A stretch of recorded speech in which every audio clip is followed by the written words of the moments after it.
Hello everyone, my name is Pat. Welcome to my channel. Today I will be talking about all the books that I read for February. Now for the month of February, I finished 14 books, which is a lot more than I was expecting, but at the same time I didn't meet all of my reading goals, which is, it's fine, it's great. I still read quite a lot. So the first one that I finished is The Paradox Hotel by Rob Hart. This is an arc that came out on February 22nd. So this is a murder mystery set in a dystopian world at a hotel for time travelers. We are following our main character, January. She is the head of security who is unstuck.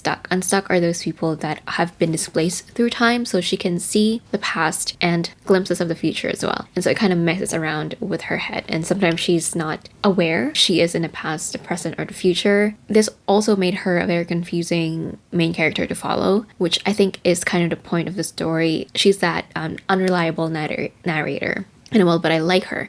She is very cynical, she is sarcastic. She has a lot of pain. She's hurting because she is grieving for someone very important to her. This is fast-paced and action-packed, but again, can be very disorienting. I think I would have enjoyed it more if I'd read it at a different time, because part of it is like my experience with the ARC copy as well.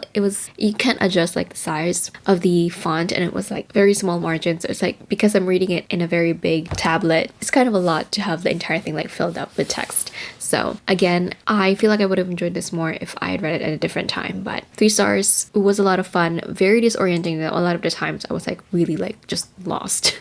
Okay, and the next one that I read is another arc. I believe this one also is came out February 22nd. This is The Dark Queens, and this is a narrative nonfiction about 2 queens during the early Middle Ages who held power, ruled, but were erased and rewritten from history. I initially had to get used to the writing, which I kind of expected because I don't really read a lot of narrative nonfiction, and I guess I was expecting this to be a little bit different in terms of it being more like closer to a fiction type of narration, because it's a narrative nonfiction. So I thought, it'll be like kind of nonfiction, but it's fiction. But I was wrong. It did become a little bit more enjoyable to read once I got used to the writing style, but I expected that this was going to be mainly following the 2 queens, because the title is The Dark Queens. It is saying that it's about these 2 queens that ruled during the early Middle Ages, but it didn't really focus on them a lot. I understand that, yeah, in history they were removed or rewritten, and there are a lot of conflicting stories during their time or what they did, and etc, etc. So it lost me a lot when the 2 queens weren't the focus, because they're the ones that I was very much interested in. I understand that like the situations and the settings, it was important to know like where we are historically, what's going on, because it is very complicated. There's a lot of different ties to different countries, a lot of political strife and civilian uprisings and stuff going on, and it's a very turbulent time in history with there are heirs and there are different heirs fighting for the throne, etc. But I just wish it focused much more on the Dark Queens, the titular Dark Queens, which it didn't really, not a lot. And then I read a manhwa, The Lady and Her Butler. I rated this one a 4.5 stars. This is available on Manta Comics. I love Manta because it's a monthly subscription service. You don't have to pay every episode, you just need to pay every month, and you have access to their entire library, and especially now they have grown so much more and there's a lot more manhwas available, which I love. So 4.5. I really enjoyed this one. The main couple is very, very adorable. I love the way characters both grew as individuals and as a couple. It was painful to read, but I appreciated their growth as they both had a lot to work through. They both have their own traumas when it comes to their relationships in their lives, and obviously that affects the way that they view relationships and the way that they kind of navigated being in a relationship because they want to, but at the same time they're hurting. There's a lot of trauma. So I really love them. A lot of heavy topics as well. This is adult, nothing like explicit, but it deals with a lot of very heavy topic, and they are both adults. But it was frustrating to read when they were like having this separation, but I love the couple. Again, it's a very necessary kind of growth for both of them, and I really appreciate it. And then I read all of the Silva Miranda Garcia books that became available from my library. I wasn't planning on having them all be available, but there they are. So I did do a reading vlog for this one, so if you want to check that out, I'll have it up here somewhere. And yes, I talked about them over there, and I did try to read this by publication order, but Certain Dark Things is the one that is published first, but it was republished, so I got kind of confused. I read The Beautiful Ones first. This one I rated 4.5 stars. Silva Miranda Garcia's writing is very beautiful. I've only read one of her books previously, which is called Jade and Shadow, and I remember loving that one. I actually rated it 5 stars, but I think looking back, I would probably just rate it 4.5, 4.75. Still really really like, I had a lot of fun reading it. It has beautiful writing, very atmospheric, and it's the same thing for all of her books. And I absolutely adore Nina. I cared a lot her so much. She's a character that's so easy to adore and so easy to like. She is naive and innocent, but she's not like that frustrating, borderline dumb kind of character. No, she's actually very smart, but she's very naive, and she's also very kind and innocent, and so she is very forgiving, and she doesn't really see the negative in other people. And so her experiencing all these things in here just was very hard for me, but at the same time I actually hated the main love interest. And also, of course, like the villain in the story, which is Valerie, I hated. This is a historical fiction romance with magical realism because telekinesis is like a thing here. It's an accepted thing. I loved hating Valerie so much because she's the type of character that you can definitely tell has gone through a lot and is hurting and is miserable in her life, but the reason why she's causing a lot of pain, a lot of hurt, a lot of misery in other people is because she is in the same place. It's hard to read. I still hate her because she went through a lot of things. I kind of understand why she is the way she was, but at the same time, you know, it's not an excuse for her to do the things that she did. There's a lot of things in here. I wanted the love interest to suffer a little bit more in the end, honestly, completely honest with you. But yes, I really love the beautiful ones. Nina is a character that I will always look back on and have like just this adoration for. I just really like her. I just really love her. And then Certain Dark Things is on 4.5 stars. This is an urban fantasy set in Mexico City. This is dealing with vampires, and there are different kinds of vampires here in this world, which was so interesting and so much fun to read. There are different types, and so they feed differently, they look differently, and their abilities are also very different from each other. And then that was a lot of fun to read. It was very enjoyable. I've mentioned this before. This kind of feels like a fever dream because I feel like I'm the main character in a story where I know about vampires, you know, they exist, but I don't know the culture of vampires, you know, the clans, the different clans, and how the kind of vampire world works because it's separate from the human world. I'm suddenly thrust into this world in the middle of this situation, in the middle of this mess, following Adele, our other main character, where she's, you know, running for her life. She's in danger, and so I'm put into danger as well, not fully understanding what's going on, but it was a lot of fun. Very gory though. There's a lot of blood, obviously. There's a lot of killing and all that, murder, and it was very interesting. I feel like this is the kind of world where Silvia Moreno Garcia can keep going back to and like writing different stories following different characters, because there's a lot you can unpack in the world as well, because we only see glimpses of the vampire world in here, and I feel like from what we've seen it's very complicated and there's a lot of different layers. And then Untamed Shore, this one I rated 4.25 stars. This is also historical fiction, but it is murder mystery, no magical aspects for this one. So the previous two books have fantastical aspects in them. This one is more magical realism, this one is urban fantasy. This one doesn't have magic, but it is a history thriller. We are following the main character she gets hired as the translator and the tour guide for these 3 Americans who come to their small town. One of the Americans dies, and she had to lie to protect the other Americans as well. I love following her. She is another character that is very smart, but also still very young and naive. She has only experienced the world outside of her small town through books and movies and TV shows, and so although she has understanding that there's a bigger, wider world out there, it's affected by the fact that she doesn't really have experience with directly interacting with the outside world and the people outside of her small town. And I love the way that the small town culture is shown, because it's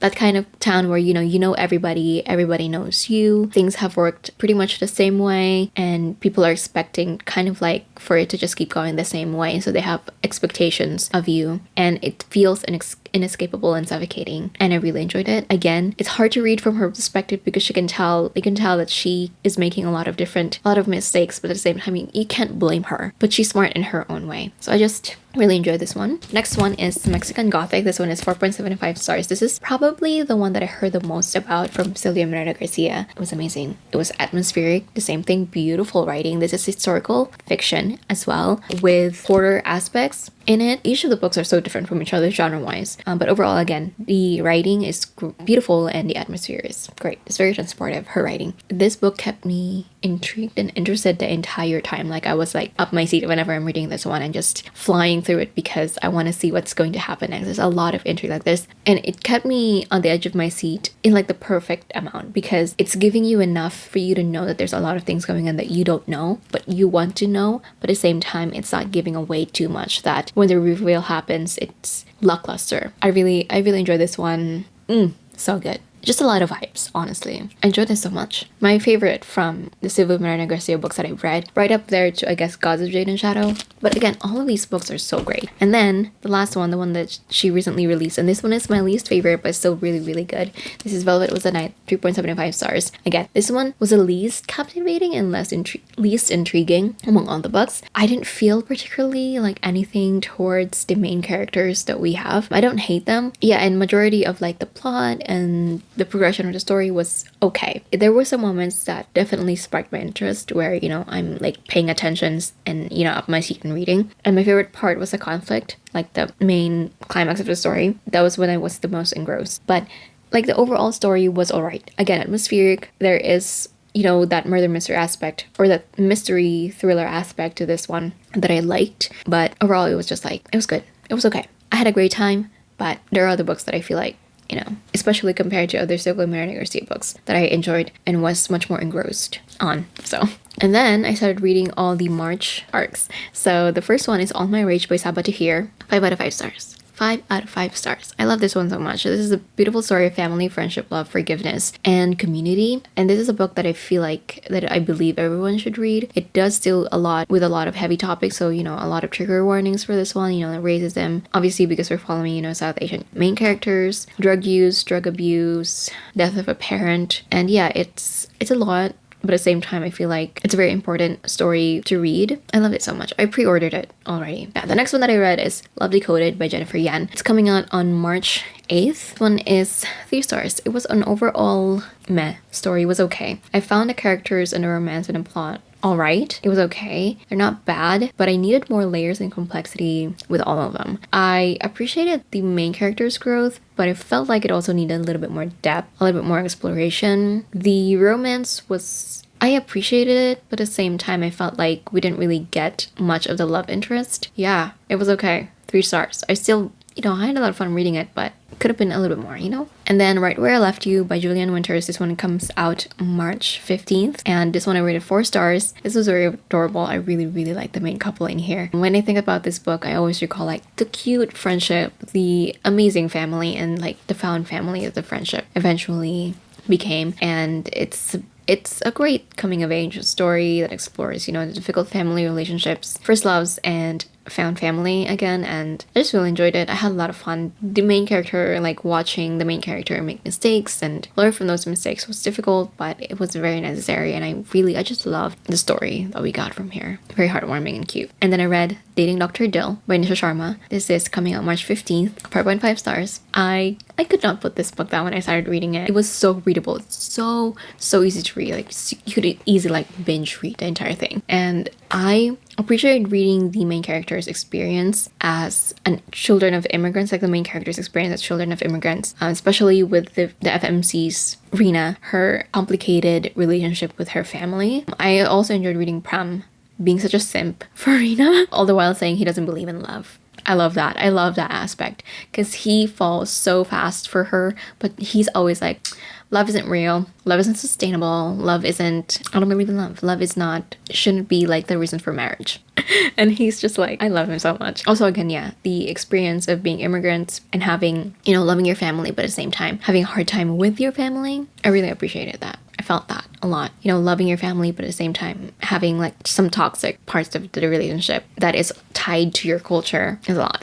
And then I read Remember Me Gone by Stacey Stokes. This one I rated 3.75 stars. I enjoyed the mystery for this one because we are following a main character whose dad can erase memories, and she also has the same ability, but she's having a hard time with it. And she discovers during one of her practices with her dad that there's a lot of things that has been kept secret from her, a lot of things going on. And I love that mystery aspect of it because it gives you that uncertainty because you don't know if your memories had been erased or tampered with. And you know, that fear of maybe there is something, and it's like you don't want to believe it because it feels wrong to you. It was great. The final conflict though was pretty underwhelming. Like when it finally got there, I was like, oh, we're here. This is what's happening. Oh, okay. The build-up was great. But when we finally got to it, I was like, oh.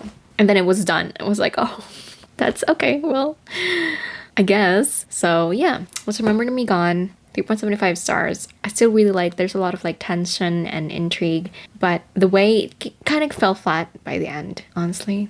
So And the last one that I read is a manhwa. This is a Bittersweet Couple. Rated this one at 4.75 stars. This is available webtoon app. This is already completed, and I enjoy this one. I love it so much. I love the main couple. It's an enemies / hate to love relationship. The kind of premise for the start of their hate to love, I don't know, it was hard to wrap my head around the fact that the guy was still thinking about it years after, even though it was like an honest to goodness mistake that was rooted in goodwill, and they were both kids. But I really like the way that their relationship kind of grew. There was obviously angst because they got into a contract marriage, but I love the way that kind of resolved it, and kind of there wasn't a lot of angst, and there wasn't a lot of kind of frustration of them kind of push and pulling about the fact that they shouldn't fall in love and it was only a contract marriage, etc, etc. And I also really love the inclusion of the family in here. Both sides have a different kind of family, but family all the same. And there's a lot of growth that happens, especially with his family. They have a very complicated dynamic, but at the same time, there's a lot of love between some of the family members that is very evident, but at the same time, there's a lot of love that isn't expressed or not very well expressed between the other members, and it's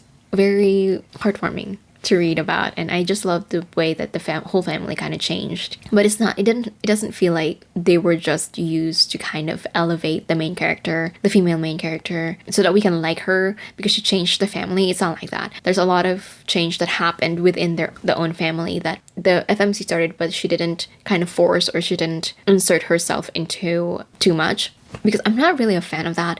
She's like that sunshine character with a whole family of like tsundere family. She kind of influences them into being much more expressive in their love. I appreciated that, but at the same time, you know, it didn't feel forced. It didn't feel like, again, the family was just used to put her in a greater light. She was just there, and it was great. I love it. It was gradual change, and it felt natural and real. So really appreciated that. There is another one that I'm still reading right now. I'm 100% sure I'm going to finish it by the end of today because it's a pretty long book. But yes, that is it for this video. I hope you guys enjoyed watching, and let me know what your favorite reads are for February. I'm definitely looking forward to March as well. I will be joining the readathon. And yeah, that's it. Thank you so much for watching. I will see you on the next one.